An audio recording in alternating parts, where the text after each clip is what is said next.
Good afternoon mga ka-hardin. So Mr. Hardin Ronggoro. So ngayong nga po nandito po tayo sa aking garden para po sa ating afternoon visit. Dahil po hindi po tayo nakapag-bisita dito sa ating hardin ngayong araw. So hapon na po tayo nang dumating dahil meron po tayo ng sabi natin mga bagay na pinagkabalahan. So ngayong hapon po bibisitahin muna natin ang ating pananim na ampalaya. Mga ampalaya, kumusta na po kayo? So good afternoon mga ampalaya.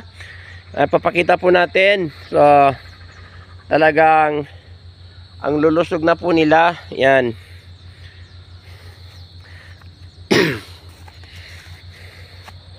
So hanggang bisita lang muna tayo ngayon. Hindi na tayo magdidilig dahil mabasa-basa pa naman yung lupa. Yan. So bisita lang muna tayo.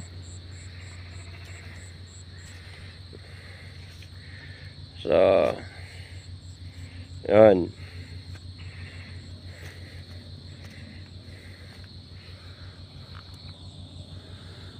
So talagang masasabi po natin na talagang tumataba na po sila, no? So gawin na lang natin yung mga training activity. So kinakailangan sa training yung mga sabi natin sanga na hindi pa nakakaakyat, i-manage po natin sila para makaakyat po sila. So ito po, kita po natin, no? So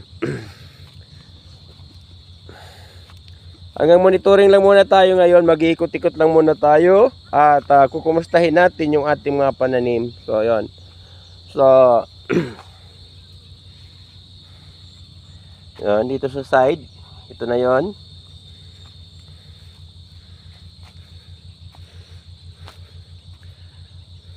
Yan, so umaakit na talaga sila, oh. Umaakit na, ang lalaki na po nila. So yun po talaga. So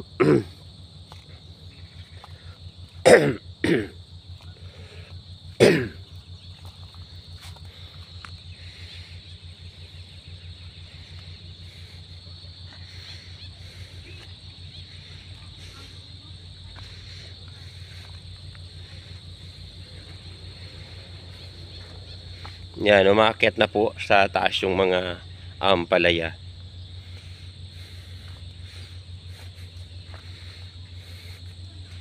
Yung pananim natin po na okra ay buhay na rin. Makikita po natin. So yan, so buhay na rin yung ating mga pananim na okra. Ngayon bibistain muna po natin yung ating sitaw bago tayo umuwi, no? So kasi kumusta na po kayo mga sitaw? So kumusta na po? Good afternoon mga sitaw. Ito po, papakita po muna natin sa ating mga sabi natin masugid po na taga-subaybay, yung ating mga avid viewers and followers. So ito pinapakita ko na po sa inyo yung ating hardin. So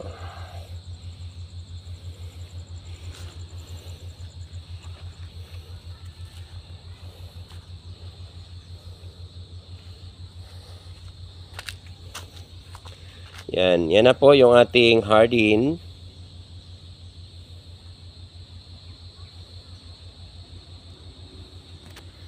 At pwede pa naman natin puntahan yung ating sitaw. Dito po talagang umaakit na po dito yung ating mga kalabasa.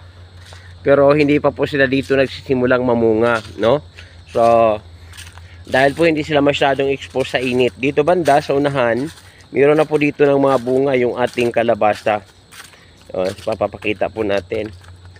So meron na po dito ng bunga. Yun, may bunga na po sa taas. Makikita po natin kalabasa may bunga na. At dito rin, yan, meron na rin. Yan. So so ito pa meron din, yan, meron na rin. At dito pa meron pa po dito ng isa. Ito po.